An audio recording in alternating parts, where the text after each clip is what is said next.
The Krasar were the most feared hunters in the galaxy.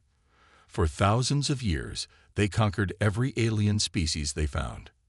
They were tall, strong creatures with natural weapons, sharp bone blades that came out of their arms, powerful muscles, and eyes that could see body heat in the dark. They hunted not just for food, but for the joy of conquest. War Primate Vortash stood on the bridge of his massive ship, looking at the images of a small blue planet. "This is the next world for our hunt?" he asked, his voice deep and rough. "Yes, War Primate," answered Shenzar, his second in command. "Our scouts found it 3 moon cycles ago. The creatures there call it Earth." Vortash studied the images. The planet looked ordinary. Blue oceans, green and brown land, white clouds. Nothing special. "Show me these Earthlings," he ordered. The screen changed to show humans going about their daily lives. Vortash tilted his head in confusion. These creatures were small, with no natural armor, no claws, and fragile-looking bodies. "These are the dominant species," he asked with disbelief. "They look like prey, not predators." "Yes, but they have conquered their entire planet," Shenzar explained. "They have strange weapons and machines. They might provide an interesting hunt." Vortash growled softly. "Prepare the scout ships. We will observe them before the main attack." On Earth, Dr. Elena Reyes sat up straight in her chair. The signal on her computer screen pulsed again. After 15 years working at the Pan-Global Space Initiative, she had finally found what she was looking for. "This can't be right," she whispered, checking the data again. But the pattern was clear. This was not a natural signal. It was a transmission from an intelligent non-human source. She picked up her phone with shaking hands and called Commander Jackson Way of the United Earth Defense Force. "Commander, I need to see you immediately. I've detected something you need to see." 2 hours later, Commander Way looked at the signal data in Dr. Rey's office. His face remained calm, but his eyes showed concern. "You're certain this is alien?" he asked. "Absolutely," Dr. Reyes replied. "The pattern is too regular, too complex to be natural. Something is out there, Commander, and it's heading toward Earth." Commander Wei nodded slowly. "How long do we have?" "Based on the signal strength, whatever sent this is already in our solar system." Wei stood up, his military training taking over. "I'll alert the Defense Council. We need to prepare for possible first contact." "Do you think they're hostile?" Dr. Reyes asked. Wei looked out the window at the night sky. "I don't know, but in my experience, anything that hides its approach is rarely friendly." In the darkness of space, 5 Krasar scout ships moved silently toward Earth. Inside the lead ship, the hunter Kravnar watched the blue planet grow larger. "Such weak creatures," he said to his hunting team.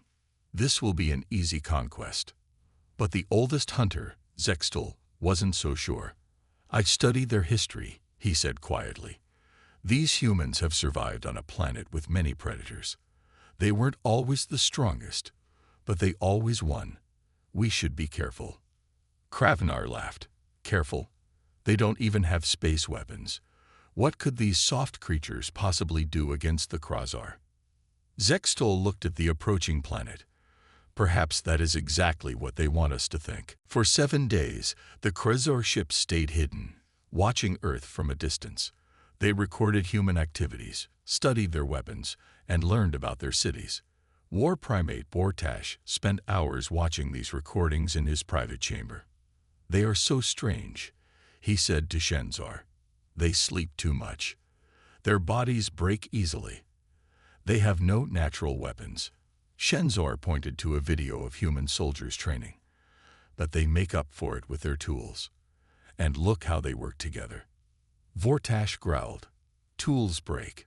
Numbers mean nothing against superior hunters." But as he watched more videos, something bothered him. These humans acted differently from other prey species. When faced with danger in the recordings, they didn't always run away. Sometimes they ran toward the threat. "Prepare a small attack," Vortash ordered. We need to test their response before the main invasion. In her laboratory, Dr. Elena Reyes worked without sleep. Her team had been analyzing the alien signals for days and finally made a breakthrough. "Commander Wei, we've translated parts of their transmissions," she said when the military officer entered her lab. "These aliens call themselves the Krasar. They're predators, hunters who have conquered many worlds." Wei's face remained calm, but his eyes narrowed. "How do they fight?" "They rely on physical strength and natural weapons, something like claws or blades. They hunt alone or in small groups. They're strong, fast, and confident." She hesitated, maybe too confident. "What do you mean?" Dr. Ray showed him the translation data. "They keep calling us prey. They expect us to behave like animals, to panic and run when attacked." Commander Wei smiled slightly. "Then we'll show them something different." He assembled a special team in the conference room. Dr. Takashi Himura, an expert in predator-prey relationships, Amara Okafor, who specialized in game theory and conflict strategy, and Marcus Kruz, a former Special Forces soldier known for unconventional tactics. "The Krasar think like predators," White told them. "So we need to think like something they've never encountered before." Dr. Himura spoke up. "Humans evolved as both prey and predator. We were hunted, but we also became hunters. We know both mindsets." Amara nodded. "That gives us an advantage. Predators expect prey to be predictable, to follow instinct. But humans can choose to act against instinct. We need to set up a trap," Marcus Kruz said. "Something that uses their hunting instincts against them." On the Krasar scout ship, Kravnar prepared his hunting team. "Remember, these are just prey. They will run when we attack." The elder hunter Zex Toll checked his weapons nervously. "I'm not so sure. Their communications show unusual patterns." They are meat," Kravnar interrupted. "Soft creatures who will scream and flee." Their ship descended toward a small coastal city at night. The plan was simple: attack a military area first to eliminate the strongest defenses, then hunt the civilians to study how they fled. As they approached, Zextol noticed something odd. "The humans are too quiet. Where is the panic? Where is the running?" Kravnar laughed. "They don't even know we're here."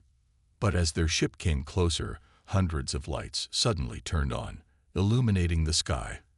A voice spoke in their own language over their communication system. "Welcome, Krasar hunters. We've been expecting you." For the first time in his life, Kravnar felt a chill of fear. Prey wasn't supposed to expect the predator. Kravnar and his hunting team landed outside the coastal city. Despite the unexpected welcome message, he was still confident. After all, they were Krasar, the galaxy's perfect predators. "Spread out and advance," he ordered his 20 warriors.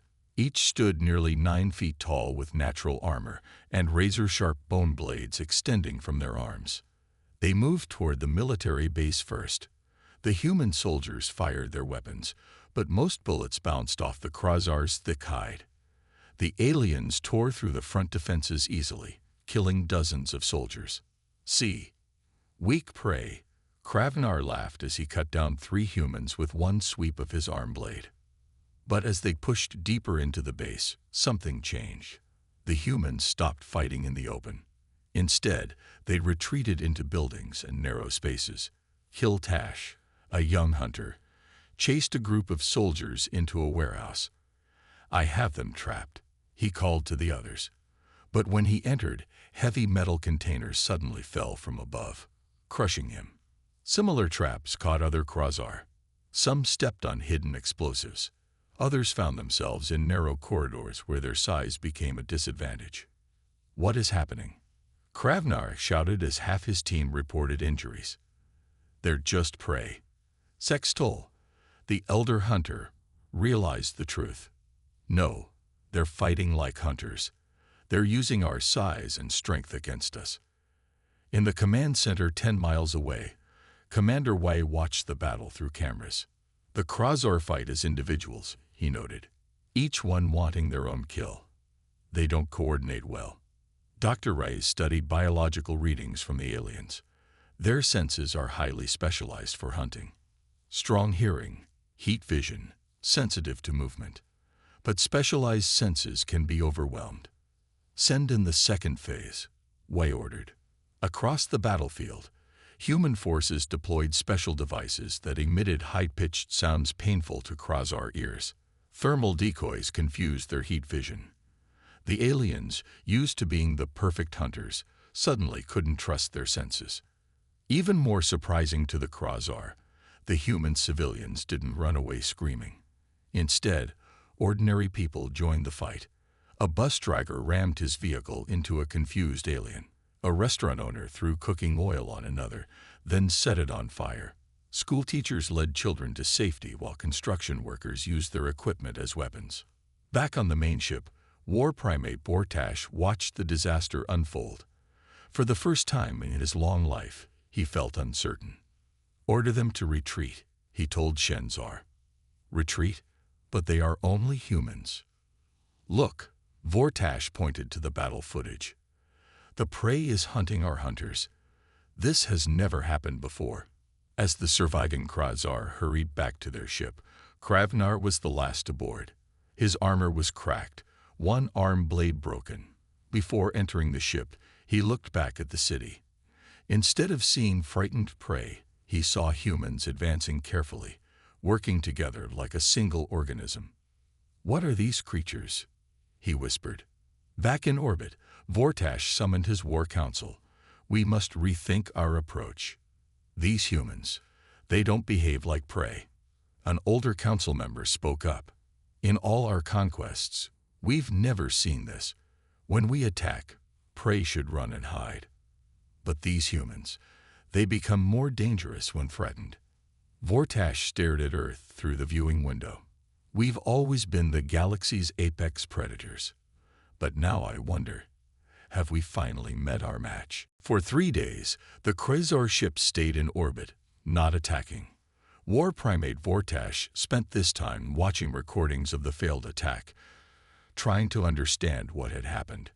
"Look at this," he said to Shenzar, pointing to video of humans changing tactics mid-battle. "When our warriors broke through their first defense line, the humans immediately switched to a new fighting style." Shenzar nodded. "It's unnatural. Prey species should follow instinct. When one defense fails, they should panic, not adapt so quickly."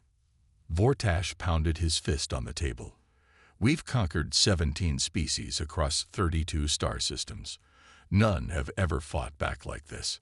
On the lower deck, the wounded hunter Kravnar nursed his injuries and his damaged pride. "They're just soft creatures," he growled to his fellow warriors. "We were careless. Next time we'll crush them." But the elder Zextol disagreed.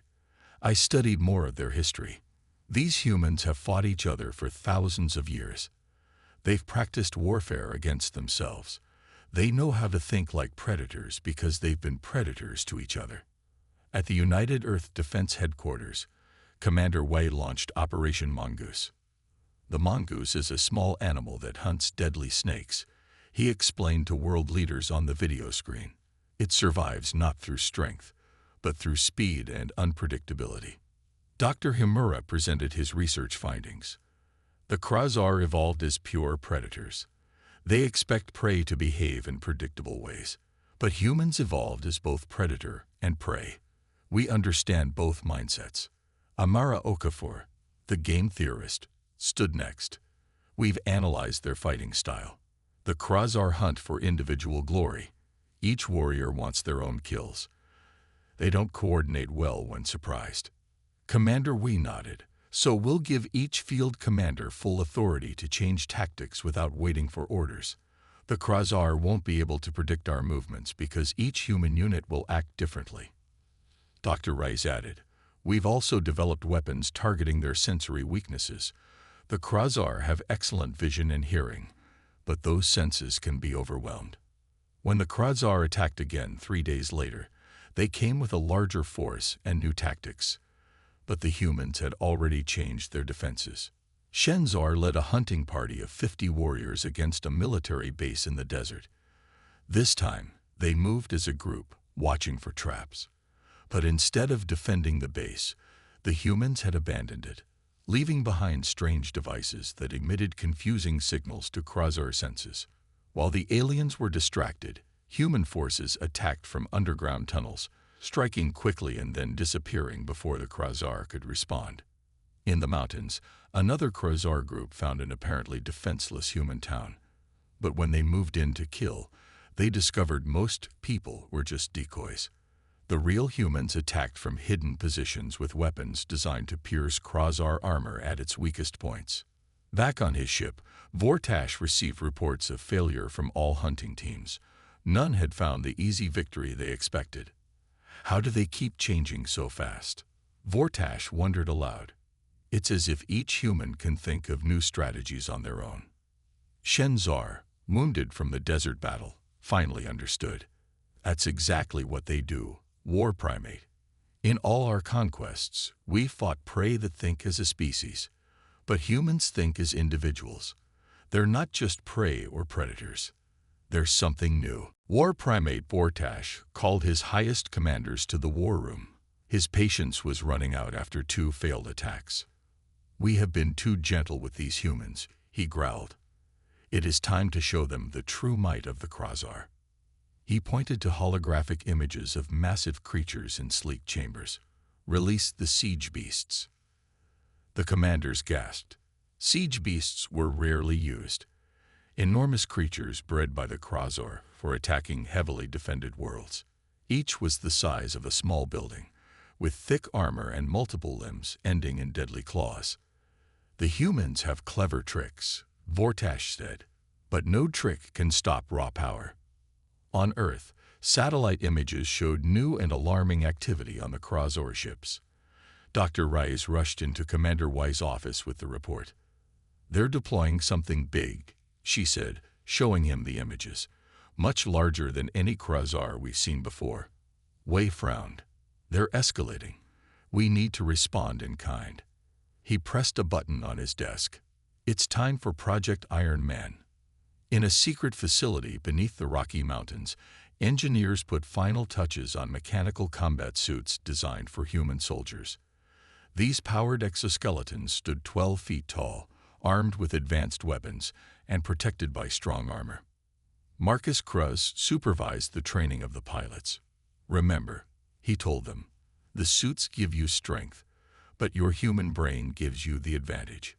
You can think faster and adapt quicker than any alien. 3 days later, the Krasar launched their biggest attack yet. 20 siege beasts landed near major cities around the world, accompanied by hundreds of Krasar warriors. The massive creatures crushed everything in their path. Regular military units couldn't stop them. Tanks fired shells that barely scratched their thick hide. The siege beasts destroyed entire neighborhoods with each step. But when all seemed lost, humanity revealed its secret weapon. From hidden hangars, 300 Iron Man suits emerged, piloted by skilled soldiers. Though smaller than the siege beasts, they were faster and more agile. In New York, 5 suits surrounded one beast, attacking from different angles.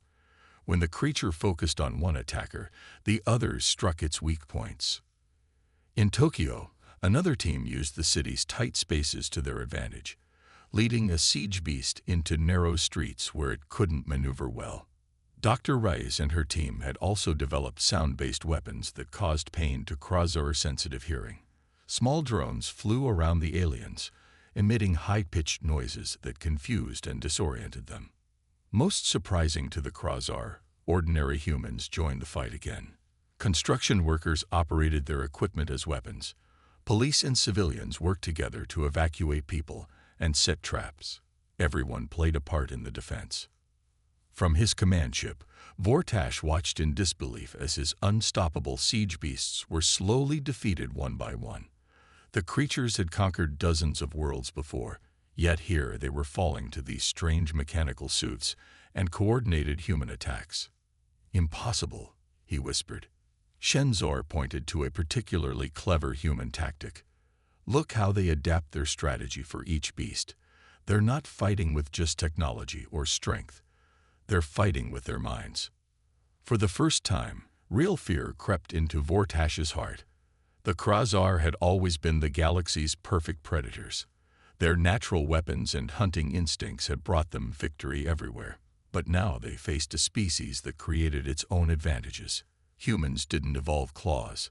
They built machines. They didn't rely on instinct. They used strategy and teamwork. "Order all forces to return to the ships," Vortash commanded. Another retreat, something unheard of in Krasar history. As his forces withdrew, leaving dead siege beasts behind, he wondered, who were the real predators now? Dr. Elena Rice worked late into the night in her laboratory. For weeks, she had been studying tissue samples from dead Krasar warriors. Tonight, she made a discovery that changed everything. "Commander Wei," she called over the video link. "You need to see this immediately."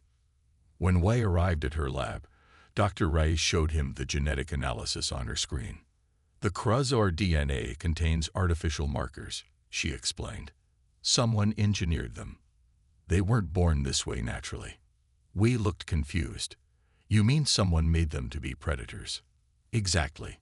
Some ancient, advanced species created the Krasar as weapons." She pointed to strange patterns in the genetic code. They were designed to hunt and kill. It's programmed into their very cells. On his ship, war primate Vortash prepared for a final massive attack on Earth. He would use every ship, every warrior, and every weapon. But Shenzar interrupted his planning with urgent news. "War primate, another fleet approaches Earth, but they are not ours." The sensors showed 20 large ships moving toward Earth from the opposite direction. Vortash recognized them immediately. "Verax vessels," he growled. The Verax were plant-eating aliens who had been hunted by the Krasar for generations. They were peaceful beings who rarely fought back, instead relying on their advanced defensive technology.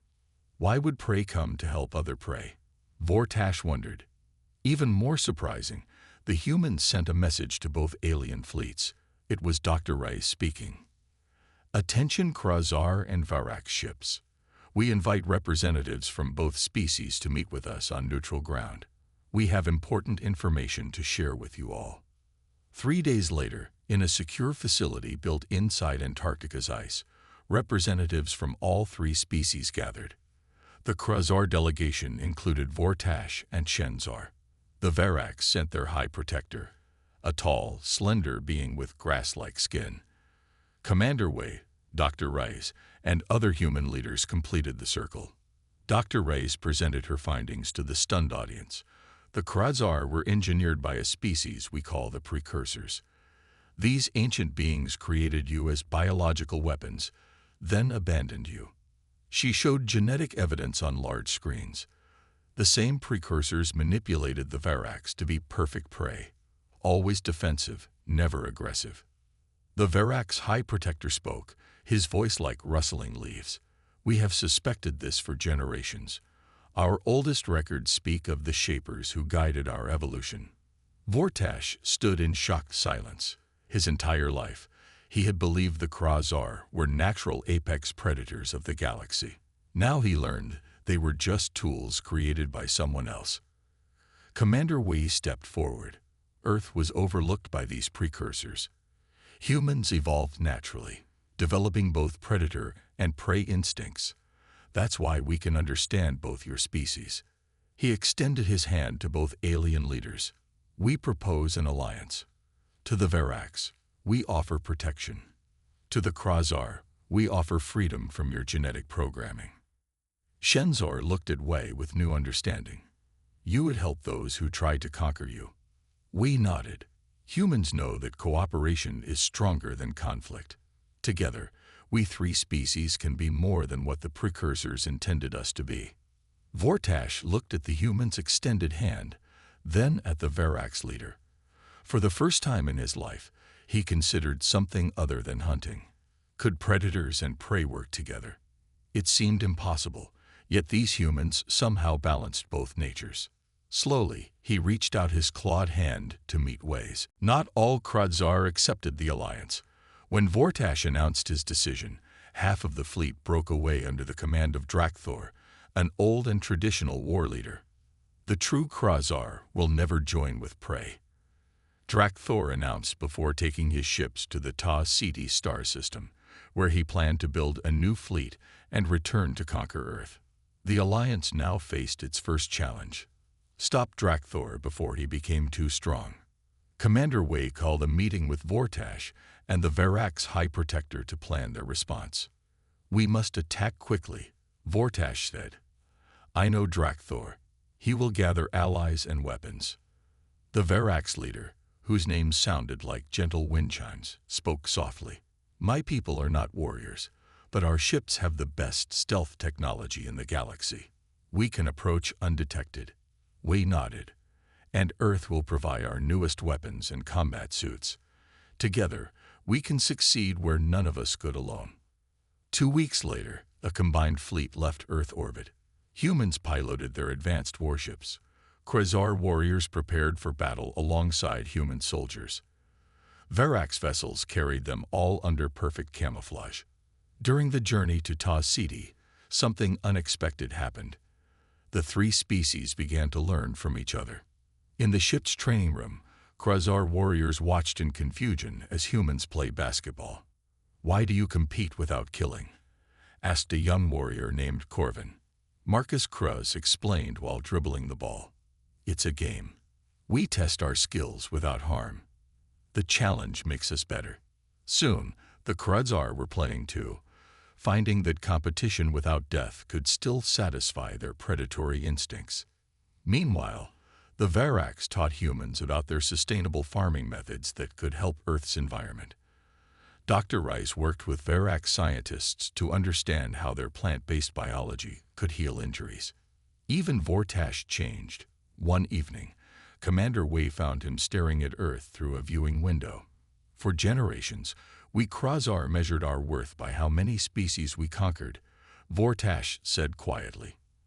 "Now I wonder what we might have learned if we had talked to them instead." When the Allied fleet reached Ta Siti, they found Drakthor had built a fortress on the second planet. He had already gathered more ships and warriors loyal to the old ways. The Alliance implemented their plan, called Operation Chimera, after the mythical creature made from different animals. First, the Varak ships slipped past Drakthor's defenses, completely invisible to sensors. They carried small teams of humans and Krazar. While Drakthor prepared for a direct attack, these teams infiltrated his base. Human ingenuity, Krazar strength, and Varak stealth technology made them nearly unstoppable. Commander Wei led one team to the main control center. Vortash led another to confront Drakthor directly. When the old war leader saw Vortash fighting alongside humans, he roared in anger. "You disgrace our species by joining with prey." Vortash replied calmly, "No, Drakthor. For the first time, we honor our species by choosing our own path, not the one programmed into us by the precursors."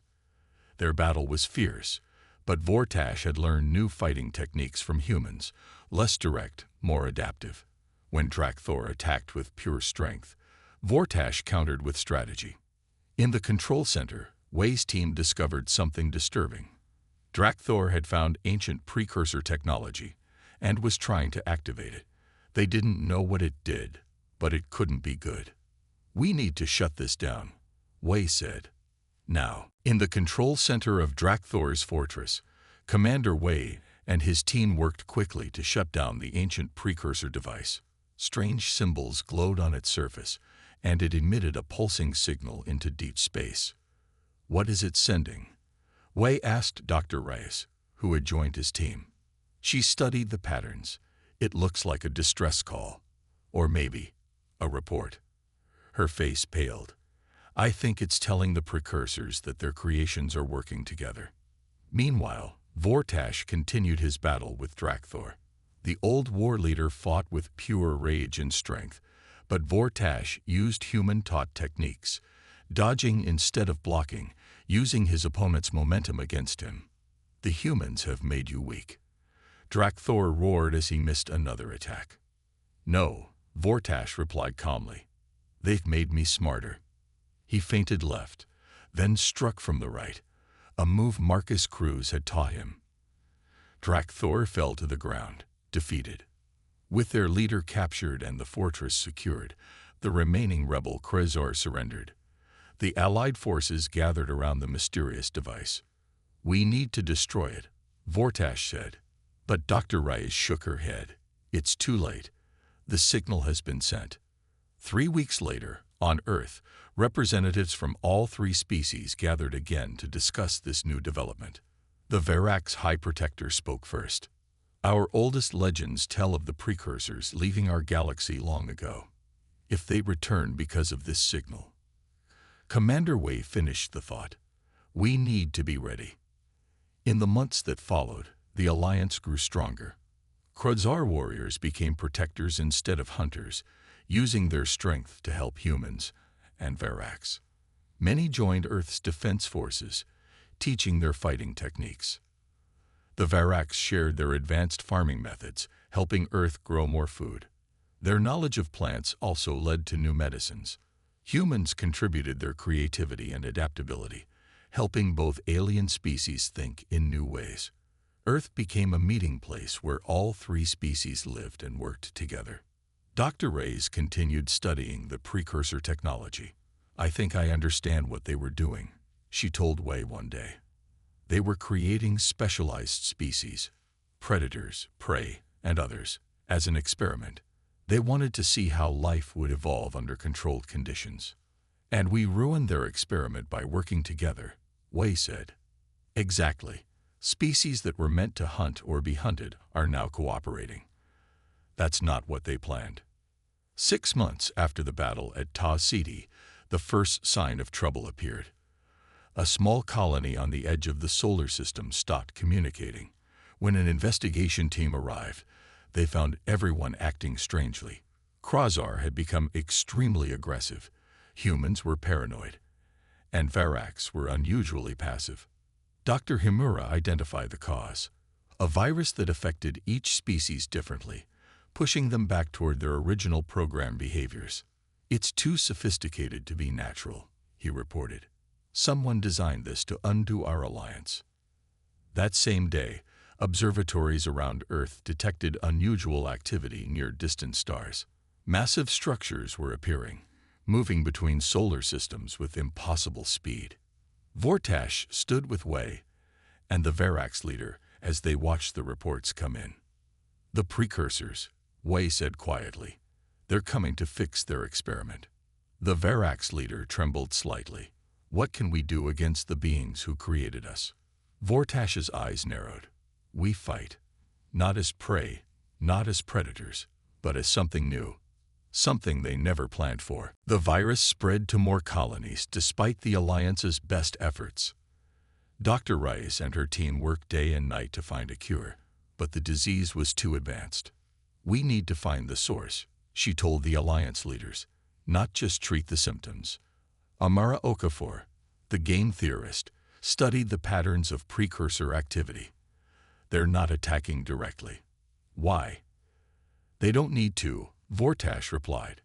"If they control our minds through this virus, we'll destroy ourselves."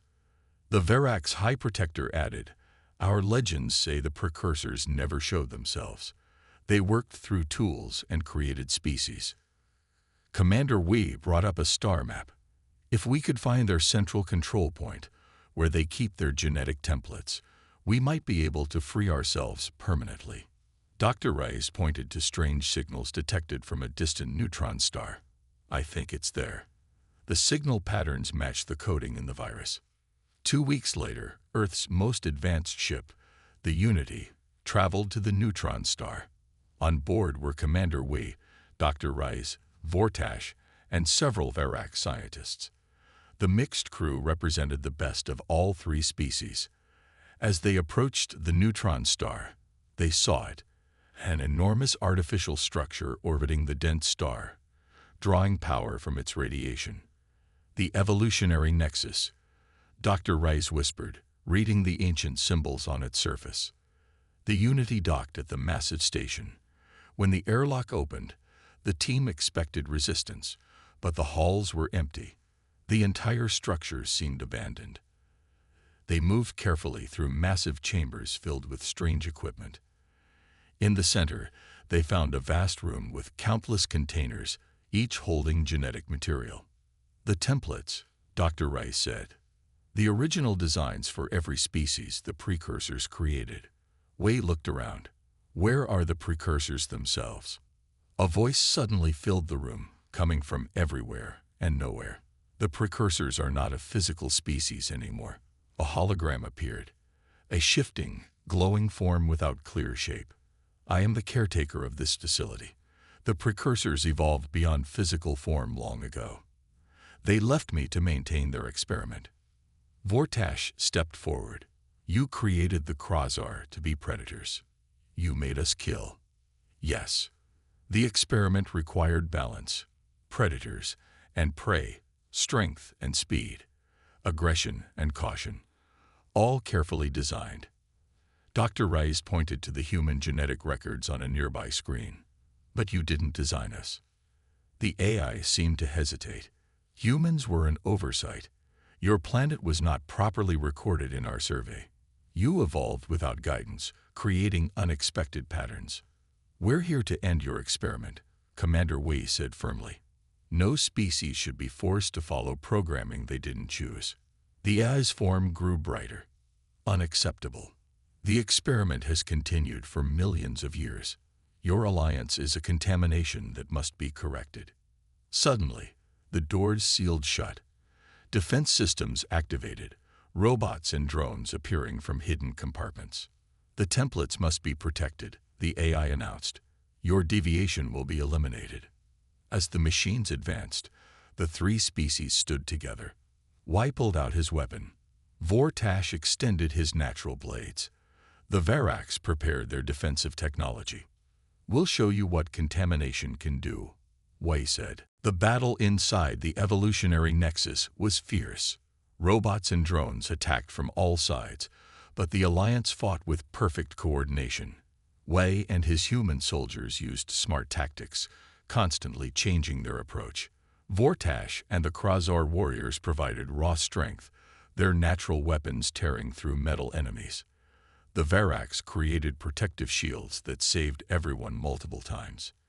We need to reach the central control system, Dr. Rice shouted over the noise of battle.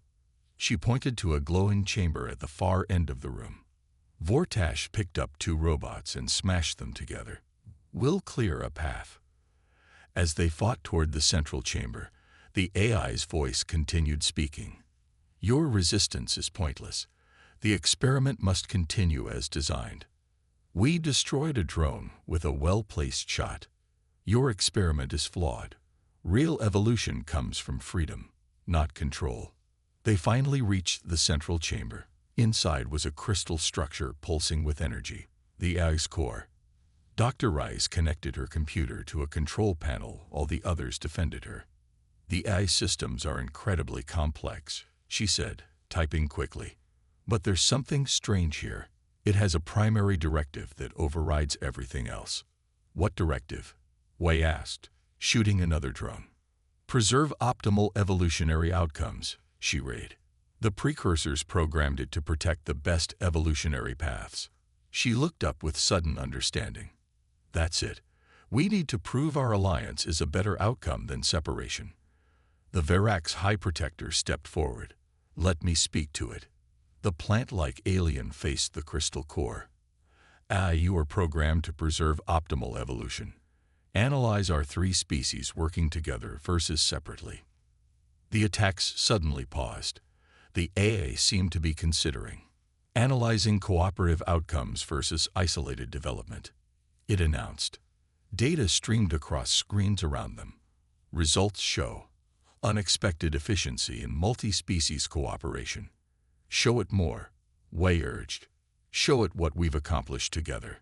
Dr. Rice uploaded data from Earth, new technologies created by the Alliance, improved farming methods, advancements in medicine, and peaceful cooperation between former enemies. The AI's light pulsed differently. This outcome was not predicted in the original experiment parameters. Cooperation between predator and prey species produces superior results to isolated development. Because we choose to work together, Vortash said, not because we're forced by our genetics. After a long pause, the AI spoke again. Primary directive requires preservation of optimal evolutionary paths. Your alliance qualifies. Access to genetic templates granted. The defenses shut down. The controls to the genetic repository unlocked. We can remove the artificial constraints from all species, Dr. Rice said excitedly. Every race can choose their own path forward. As they worked, the AI made its final announcement. Experiment concluded. Results exceeded parameters. Transferring all data to Alliance control. The crystal core's light began to fade. Precursor oversight no longer required. Evolution will proceed naturally. 1 year later, representatives from 30 different species gathered on Earth. Some had been predators, others prey, but all were now free from their genetic programming. Commander Wei, now Admiral of the United Species Fleet, stood with Vortash and the Verax High Protector as they signed the new Galactic Charter. Today we begin a new chapter, Wei announced. Not as separate species, but as a united galaxy. The precursors tried to control evolution, but they forgot something important. True strength comes from diversity and choice, not from programming. Vortash looked out at the gathered species. Once, the Krasar had feared no one. Now they feared nothing. Not because of their strength, but because they had found something better than fear, hope.